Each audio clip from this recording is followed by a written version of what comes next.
Hey guys, it's me again, Kathy here, Ilocana, Ilongga, Bisaya, Gal. Welcome back to my channel. And for tonight's video, kasi gabi na, gagawa po tayo ng tatlo pang flower boxes kasi nakakuha na naman tayo ng orders for today. So that's a good thing. And the small business that we have right now is really getting good, and we are also getting better with the work that we're doing kasi nga it's the same thing, and it's just the amount of boxes na kailangan namin i-keep up para ma-maintain yung service namin. At the same time, yung delivery namin is always on time, and pati na rin yung pag-pick up nila. So stay tuned.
It's 9:09 p.m. and we are still working in the garage. We have 3 orders for tomorrow, so let's work on it.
Yan, so ito yung mga pre-cut natin. Nag-ready na kasi kami.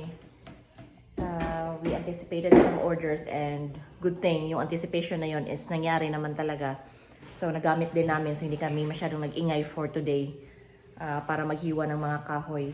So ito yung tabla na pang yung malapad, and then yun yung sa side. And then ito yung mga para sa paa. And then ito yung para sa bed niya. Yung nandun. So may ano niya. So, ngayong gabi, ang ginawa na lang namin is i-assemble na lang namin at saka stain. So, mas mabilis na.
Okay, so it's already 10:19 ng gabi.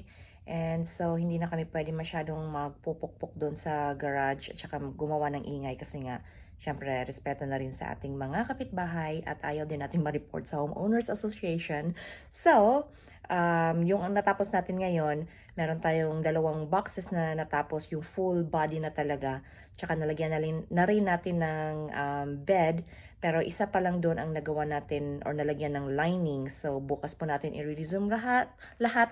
At least, na stain natin yung mga panels niya, yung board niya. So, meron tayong overnight para matuyo. And then, bukas resume na lang tayo.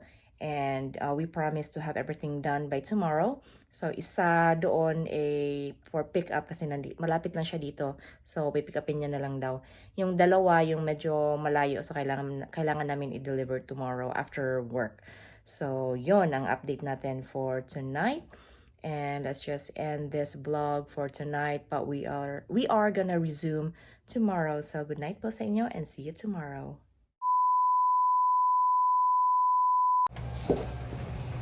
And good morning, guys. So, update. Ano ginawa mo kanina, Beth?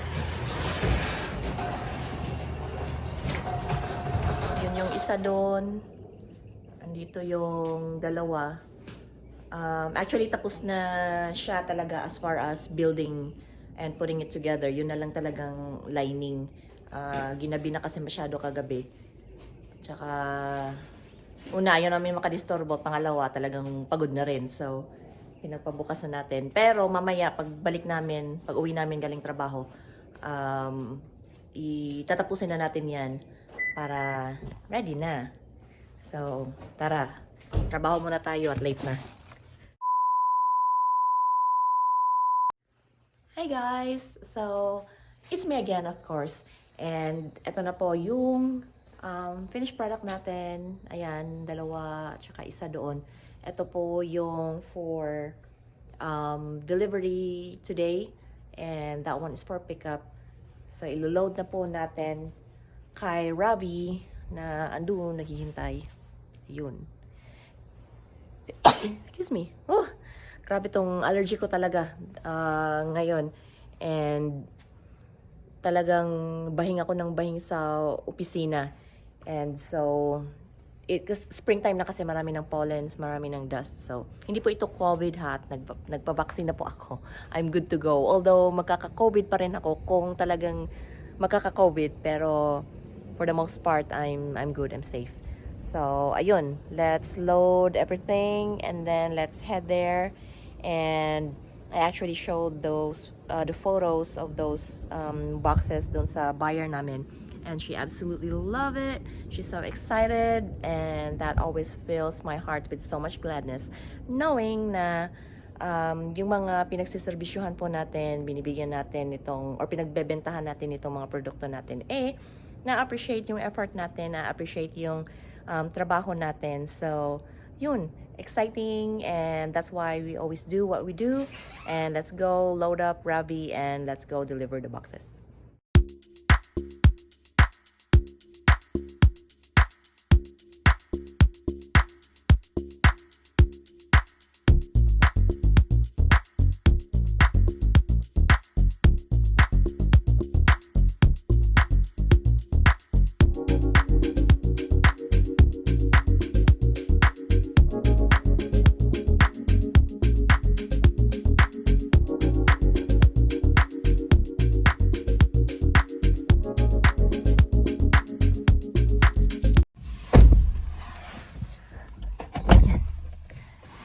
So, ando na sa likod, dalawa. And let's go.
Na-drop na natin yung dalawang orders and excited siya. Actually, regalo niya yon pang Mother's Day sa mother-in-law niya. And she would highly recommend our service and our products daw, sabi niya. So, that's exciting. And of course, yun in that way na rin kasi pinupost ko lang sa Facebook yung items. So, word by mouth, yun ba yung term? Yeah, yung mga recommendation from our buyers and stuff like that, yun din nakakatulong din boost ng business. So, thank you so much. That's it for this whole vlog. I hope you guys enjoyed. Please don't forget to like and subscribe to my channel, and please don't forget to hit that bell button para naman notified kayo sa mga bago kong uploads na mga vlogs. Again, this has been Kathy, your Ilocana, Ilongga, Bisaya gal, always saying, don't let anyone turn you away from your purpose and always live life for what it's worth. Thank you so much for watching. Bye!